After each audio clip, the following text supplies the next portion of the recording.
भारत का शेयर बाजार लंबे समय से दो बड़े स्तंभों बीएसई यानी बॉम्बे स्टॉक एक्सचेंज और एनएसई यानी नेशनल स्टॉक एक्सचेंज पर टिका हुआ है।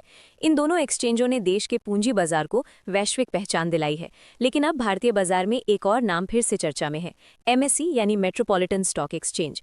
खबरें हैं कि एमएसई जल्द ही ट्रेडिंग की शुरुआत कर सकता है और शुरुआती चरण में कैश सेगमेंट पर फोकस रहेगा। ये खबर न केवल निवेशकों बल्कि ट्रेडर्स, ब्रोकर्स और पूरे फाइनेंशियल इकोसिस्टम के लिए काफी अहम मानी जा रही है। भारतीय शेयर बाजार की मौजूदा स्थिति। भारत का शेयर बाजार पिछले कुछ वर्षों में तेजी से बढ़ा है। रिटेल निवेशकों की संख्या में रिकॉर्ड बढ़ोतरी हुई है। एसआईपी और म्यूचुअल फंड्स के जरिए आम लोगों की भागीदारी बढ़ी है और टेक्नोलॉजी के कारण ट्रेडिंग पहले से कहीं ज्यादा आसान हो गई है।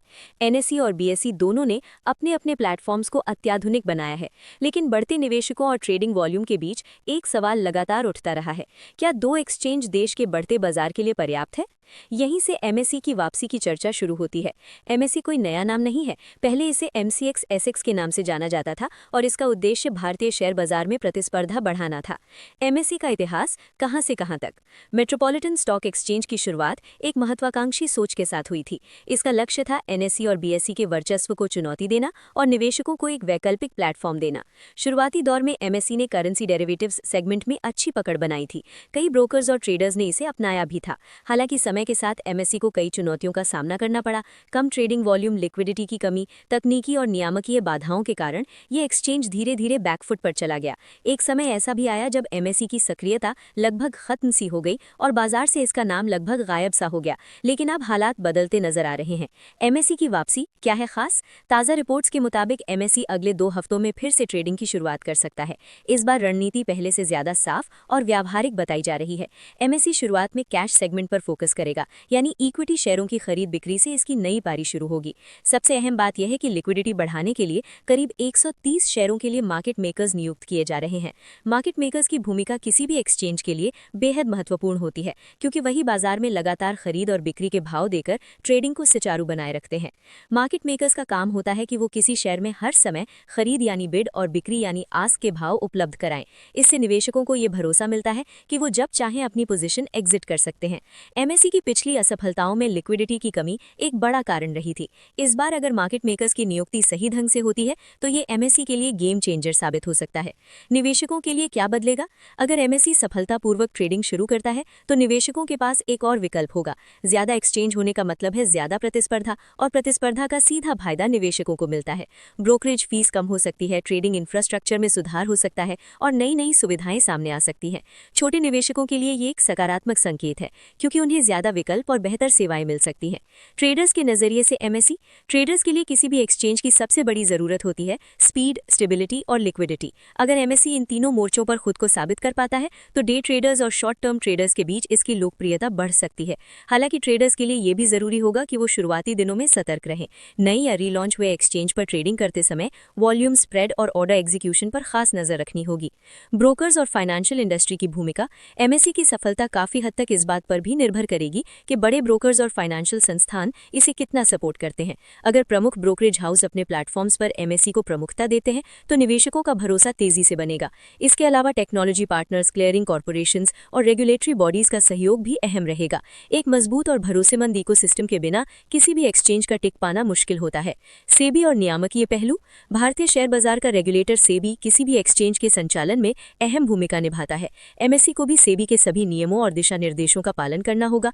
पारदर्शिता, निवेशकों की सुरक्षा और फेयर ट्रेडिंग प्रैक्टिसेस पर कोई समझौता नहीं किया जा सकता। अगर एमएसई इन मानकों पर खरा उतरता है तो निवेशकों का भरोसा अपने आप बढ़ेगा। क्या एनएसई और बीएसई को मिलेगी चुनौती? ये सवाल स्वाभाविक है कि क्या एमएसई वाकई एनएसई और बीएसई को चुनौती दे पाएगा? सच ये है कि एनएसई और बीएसई दोनों के पास दशकों का अनुभव, भारी ट्रेडिंग वॉल्यूम और मजबूत ब्रांड वैल्यू है। उन्हें सीधे चुनौती देना आसान नहीं होगा, लेकिन एमएसई का उद्देश्य शायद उन्हें पछाड़ना नहीं बल्कि एक स्वस्थ प्रतिस्पर्धा पैदा करना हो सकता है। कई विकसित देशों में एक से ज्यादा स्टॉक एक्सचेंज सफलतापूर्वक काम कर रहे हैं। अगर भारत में भी ऐसा होता है तो ये बाजार की मजबूती का संकेत होगा। रिटेल निवेशकों की बढ़ती भागीदारी। पिछले कुछ वर्षों में रिटेल निवेशकों की भागीदारी ने भारतीय शेयर बाजार की तस्वीर बदल दी है। मोबाइल ऐप्स, ऑनलाइन केवाईसी और डिजिटल भुगतान ने निवेश को आसान बना दिया है। ऐसे में एक नए या पुनर्जीवित एक्सचेंज के लिए संभावनाएं पहले से कहीं ज्यादा है। अगर एमएसई रिटेल निवेशकों को ध्यान में रखकर सरल, पारदर्शी और किफायती सेवाएं देता है तो ये उसकी सबसे बड़ी ताकत बन सकती है। है। टेक्नोलॉजी और इनोवेशन। आज के दौर में स्टॉक एक्सचेंज सिर्फ ट्रेडिंग प्लेटफॉर्म नहीं होते, बल्कि टेक्नोलॉजी ड्रिवन इकोसिस्टम होते हैं। लो लेटेंसी ट्रेडिंग, मजबूत सर्वर, साइबर सिक्योरिटी और डेटा एनालिटिक्स, ये सभी फैक्टर्स किसी भी एक्सचेंज की सफलता तय करते हैं। एमएससी के सामने ये चुनौती होगी कि वो तकनीकी रूप से खुद को एनएसई और बीएसई के बराबर या कम से कम करीब ला सके। अगर टेक्नोलॉजी में कोई कमी रह गई तो निवेशकों का भरोसा डगमगा सकता है। जोखिम और चुनौतियां। हर नए कदम के साथ जोखिम जुड़े होते हैं। एमएससी के सामने भी कई चुनौतियां हैं। लिक्विडिटी बनाए रखना, लगातार वॉल्यूम बढ़ाना, निवेशकों का भरोसा जीतना और वित्तीय रूप से टिकाऊ मॉडल बनाना। इसके अलावा शुरुआती दिनों में अफवाहें और सट्टकले से भी बाजार को प्रभावित कर सकती हैं। निवेशकों को चाहिए कि वो किसी भी खबर पर आंख मूंदकर भरोसा ना करें और सोच समझकर फैसले लें। दीर्घकालिक नजरिया। अगर एमएससी सही रणनीति, मजबूत प्रबंधन और निवेशक हितैषी सोच के साथ आगे बढ़ता है तो लंबे समय में ये भारतीय शेयर बाजार के लिए एक सकारात्मक बदलाव साबित हो सकता है। एक अतिरिक्त एक्सचेंज का मतलब है ज्यादा विकल्प, ज्यादा पारदर्शिता और ज्यादा प्रतिस्पर्धा। लंबी अवधि में इसका फायदा पूरे बाजार को मिलेगा, क्योंकि प्रतिस्पर्धा से नवाचार बढ़ता है और सेवाओं की गुणवत्ता में सुधार होता है। निष्कर्ष। बीएसई और एनएसई के बाद एमएससी की वापसी भारतीय शेयर बाजार के लिए एक महत्वपूर्ण घटनाक्रम है। ये सिर्फ एक नए एक्सचेंज की शुरुआत नहीं, बल्कि बाजार की परिपक्वता और विस्तार का संकेत भी है। हालांकि रास्ता आसान नहीं होगा, लेकिन सही कदम और मजबूत रणनीति के साथ एमएससी अपनी जगह बना सकता है। निवेशकों और ट्रेडर्स के लिए ये समय है सतर्क रहने का, जानकारी जुटाने का और नए अवसरों को समझने का। अगर सब कुछ योजना के अनुसार चलता है तो आने वाले समय में एमएससी भारतीय शेयर बाजार की तस्वीर में एक नया रंग भर सकता है।